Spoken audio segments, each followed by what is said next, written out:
బాగుంది చెప్పడానికి గర్విస్తున్నాను. డాక్టర్ గారు, మరి వానిషింగ్ ట్విన్ సిండ్రోమ్ లక్షణాలు ఏంటి సార్? అసలు మంచి ప్రశ్న అమ్మ. ఎందుకంటే వానిషింగ్ ట్విన్ అంటే ఏంటి అసలు? ఈ టర్మే వినడానికి వింతగా అనిపిస్తుంది. ట్విన్స్ అంటే కవల పిల్లలు. మరి తల్లికి కవల పిల్లలని డిక్లేర్ చేసేశారు. ఆమెకు మరీ సంతోషం. ప్రెగ్నెన్సీ కావాలని కోరుకున్నటువంటి ఒక స్త్రీకి కానీ ఆ కుటుంబానికి కానీ ఒకళ్ళు కాదు ఇద్దరు ఉన్నారమ్మా అని చెప్పామనుకోండి, తొలి దశలో చాలా సంతోషపడతారు. సెకండ్ మంత్లో లేక థర్డ్ మంత్లో 2 పిండాలు కనబడ్డాయి. ఇక్కడ చూద్దాం. ఇక్కడ ఒక శాఖ ఉంది, ఇక్కడ ఇంకోటి ఉంది. జెస్టేషనల్ శాఖ అంటాం దీన్ని. అయితే ఇందులో బిడ్డ ఉందండి, పిండం ఉంది. ఫస్ట్ చూసినప్పుడు రెండిట్లో ఉండేది, కానీ సెకండ్ టైం చూస్తే ఒక నెల తర్వాత చూస్తే ఒకటి మాయమైపోయింది. అంటే ఇది ఎటుపోయింది? బిడ్డని ఎవరు దొంగిలించలేరండి. తల్లి గర్భంలో ఉంది, మరి ఒకటి పెరుగుతుంది, ఒకటి పెరగట్లేదు.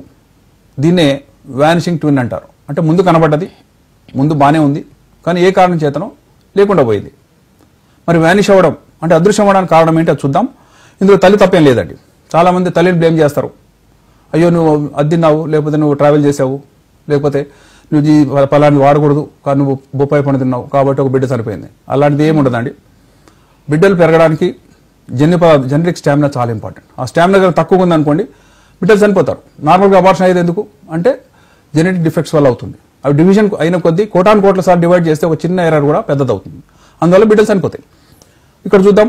ఒక బిడ్డ చనిపోయిన బిడ్డ అండి, తల లేదు, ఛాతి లేదు, గుండె లేదు, చేతులు లేవు.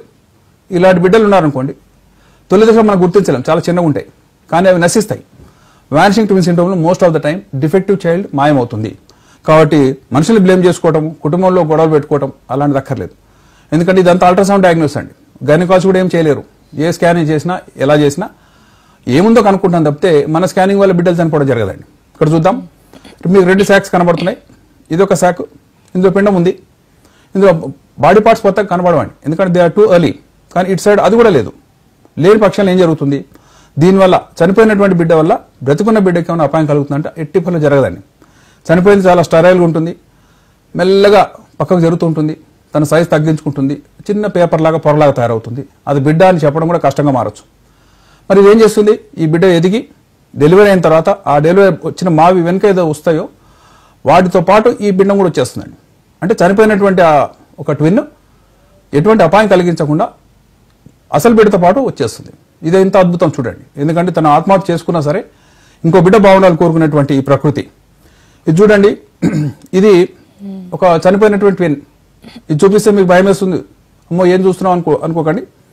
ఇవి 2 కళ్ళు, ఇవి పళ్ళు, పైన హెయిర్, వెనుక మాడు, ముందు ముక్కు, మిగతా పార్ట్స్ అన్ని కూడా అన్ని అతుక్కుపోయినాయి. అంటే ఇది చాలా చిన్నదిగా ఉంది, కానీ దాగి ఉంది. అది ఇదే కనుక ఇన్ఫెక్ట్ చేసి అసలు బిడ్డను దెబ్బతీసింది అనుకోండి, ఇద్దరు చనిపోతారు. అలా జరగకుండా నేచర్ తీసుకునేటువంటి ఒక డిఫెన్స్ మెకానిజం వానిషింగ్ ట్విన్ అనేది కొన్ని కారణాల వల్ల జరుగుతుంది. కానీ ఆ జరిగినటువంటి కారణం వల్ల ఒక ట్విన్ అయినా బతికి బట్టగట్టాలి, దానికి అవకాశం ఇస్తుంది.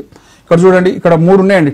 1, 2, 3 3 ఉన్నాయి. ఈ 3 2 నశించినాయి, ఒకటే ఉంది.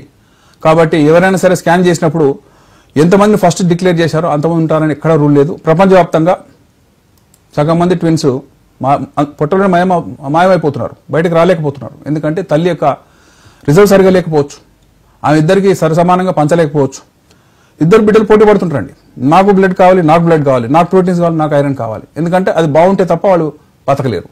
ఈ పోటీలో ఎవరో ఒకళ్ళు ఓడిపోయారంటే వాళ్ళు చనిపోతారు. వాళ్ళే వానిషింగ్ ట్విన్. దానివల్ల దానికి మనం తీసుకునే జాగ్రత్తలు ఏం లేవండి.